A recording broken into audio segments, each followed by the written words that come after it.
Hello everyone. In the previous class of structural mechanics or strength of material, we have studied about our torsion chapter, the twisting moment when it is applied. Before that, we have covered three sub-chapter under. The first sub-chapter is due to bending, the beam due to bending. Second chapter, the shear stress distribution. Okay.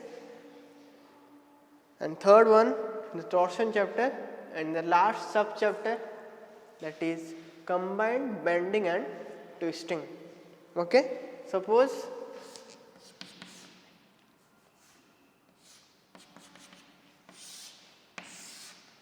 it is the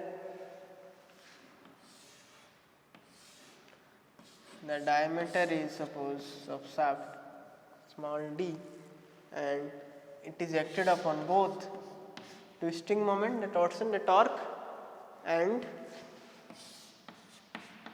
moment. हम क्या moment एक अलग पढ़े थे pure bending में, ठीक है, pure bending जब एक्ट हो रहा था, और एक पढ़े थे प्योर टॉर्शन में. तुम पढ़े होंगे फर्स्ट एंड थर्ड सब चैप्टर. तुम देखे होंगे ना, assumption in pure bending, assumption in pure torsion. Okay, यहाँ पे क्या है, दोनों एक्ट हो रहा है तो क्या होगा, बस यही चीज़ है ये चैप्टर का. तो हम पहले फाइंड आउट करेंगे हमारा दो इक्वेशन से शुरुआत करेंगे. पहला इक्वेशन क्या था बेंडिंग चैप्टर में, bending equation m by I is equal to f by y is equal to e by r.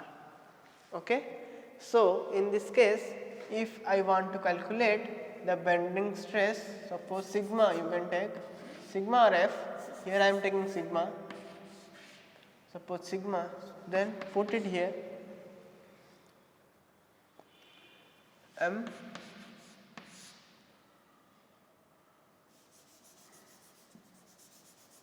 Okay. I क्या रहेगा सर्कुलर सेक्शन के लिए moment of inertia pi D 4/64. Sigma को वैसे रहने दो, वाई तो रहता है d/2. स्मॉल डी ले लो या स्मॉल डी ले हो ना, कंफ्यूज हो जाओ, स्मॉल डी ले लो. तो ये क्या आएगा, सिग्मा कितना आएगा, ये 2, ये 32 कैंसिल, तो क्या आएगा 32m bye Y D Q. ये रहेगा सिग्मा. तुम याद भी कर सकते हो, अगर पूछा जाए बेंडिंग स्ट्रेस कितना है maximum, you can put this formula. Our next equation is for torsion tau by R is equal to T by I P is equal to G theta by L. तो यहाँ पे भी हम shear stress find out करूँगा, bending stress find out के यहाँ पे shear stress find out करेंगे टाउ. तो फाइंड आउट करो tau by d/2 equal to T by pi D 4/32. यहाँ पे क्या आया 2, ये 16 कैंसिल, ये d/dq हो जाएगा, तो टाउ आ गया 16t by pi dq.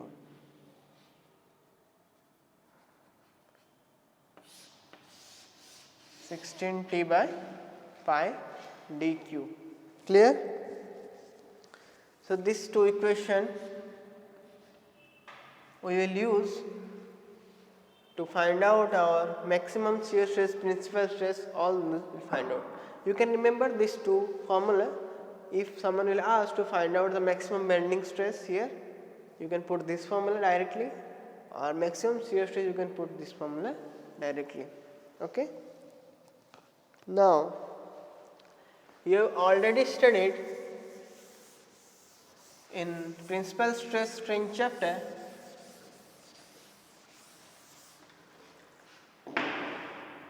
the principal stress sigma 1 is equal to sigma by 2 plus or minus sigma by 2 whole square plus tau square root over. If it is sigma 1, it should be plus only. Okay.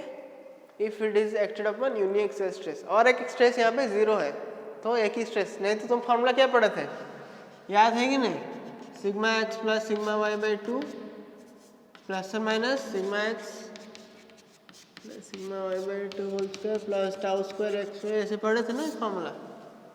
तो यहाँ पे और एक stress zero है, एक ही stress act हो रहा है, तो यहाँ पे ऐसे पुट कर दो, सब वैल्यू पुट कर दो इधर, तो सिग्मा वन वैल्यू आ जाएगा। सिग्मा का वैल्यू क्या है 32m pi D cube by two plus 32m pi D cube by two whole square plus 16t pi D cube whole square. इतना तो सिग्मा वन आता है तुम्हारा, अगर सॉल्व करोगे इसको तो 16 बाई पाई डी क्यू, फिर आता है m plus M square plus T square. Okay, ये हो गया सिग्मा वन। सिग्मा टू पूछेगा तो जस्ट यहाँ पे माइनस होता है, तो उसका फॉर्मूला आ जाएगा 16 by pi D cube M minus M square plus T square. Clear? तो यही दो फॉर्मूला आ गया तुम्हारा प्रिंसिपल स्ट्रेस का। अगर प्रिंसिपल स्ट्रेस पूछता है तुम्हारा जब एक्ट होता है combined bending and twisting, you can put this formula. Now the question is find out maximum shear stress when it is acted upon both bending and twisting. The maximum shear stress का formula क्या है?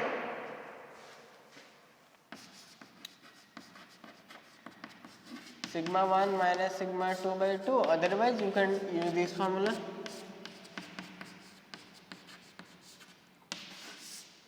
Okay. तो यहाँ पे put कर दो, वही value put कर दो जो वैल्यू आया था पहले, वो पुट करोगे तो वैल्यू तुम्हारा आता है 16 by pi T cube M square plus T square. ये हो गया तुम्हारा टाउ मैक्स। क्लियर? इतना था तुम्हारा। अगर combined bending and twisting act हो रहा है तो तुम फाइंड आउट कर सकते हो principal stress and shear stress. Principal stress का फॉर्मूला लिखा था sigma 1 sigma 2, major principal stress minus principal stress and maximum shear stress. Clear?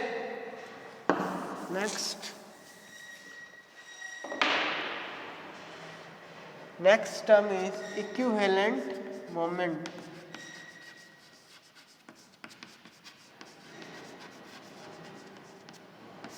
Equivalent moment, तो इक्विवेलेंट मोमेंट क्या है? वही सेम चीज में एक ही मोमेंट एक्ट होगा।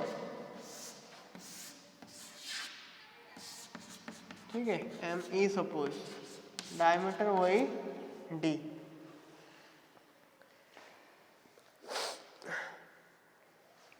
इसका मतलब क्या है? जब तुम्हारा पिछला केस में मोमेंट और टॉर्सन एक साथ एक्ट हो रहा था, उसी टाइम पे तुम्हारा जितना प्रिंसिपल स्ट्रेस आ रहा था, ये अकेले इतना मोमेंट तुम दोगे कि उतना ही प्रिंसिपल स्ट्रेस यहाँ पे प्रोड्यूस होगा। ठीक है, तो यहाँ पे क्या करेंगे हम, तो हम इक्वेट कर देंगे। हमारा जो बेंडिंग स्ट्रेस का वैल्यू कितना था 32m by pi D Q, यहाँ पे एम ई ले लिया हूँ मैं, इक्विवेलेंट मोमेंट इक्वल टू जितना आया था तुम्हारा सिग्मा 1 का वैल्यू। सिग्मा 1 का वैल्यू कितना आया था 16 by pi D cube into M plus M square plus T square आया था, वही बस इक्वेट कर दूंगा, हो गया। तो जितना आया एम ई का वैल्यू, वही आंसर है तुम्हारा, वो हो गया तुम्हारा इक्विवेलेंट मोमेंट। इक्विवेलेंट मोमेंट तुम्हारा सिलेबस में मेंशन नहीं है, फिर भी मैं बता देता हूँ, सेफर साइड अगर आ गया तो you can do it. M plus M square plus T square. Okay, वही तुम्हारा दूसरा पॉइंट क्या है, इक्विवेलेंट टॉर्क। ये हो गया तुम्हारा इक्विवेलेंट मोमेंट का फॉर्मूला, अगर पूछा जाए तो you can solve. Next is equivalent torque, note it.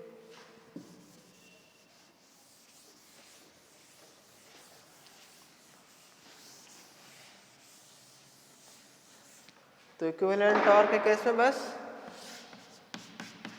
T act हुआ कर गया, उसको इक्वेट कर दो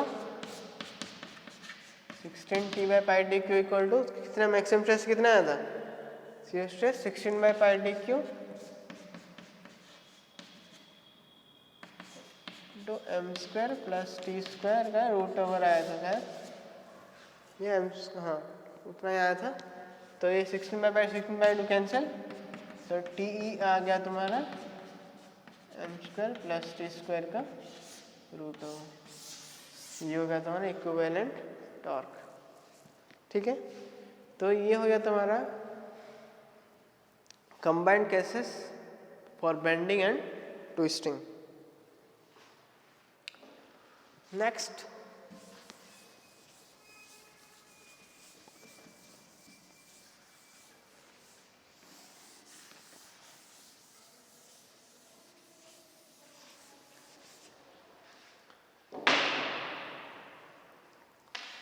next one term are there, that is middle third rule.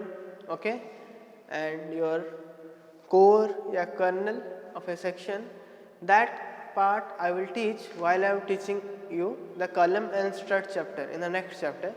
So in the next class we will complete the column and strut chapter. In that chapter I will complete the rest of the thing which are there in the syllabus of combined bending and twisting.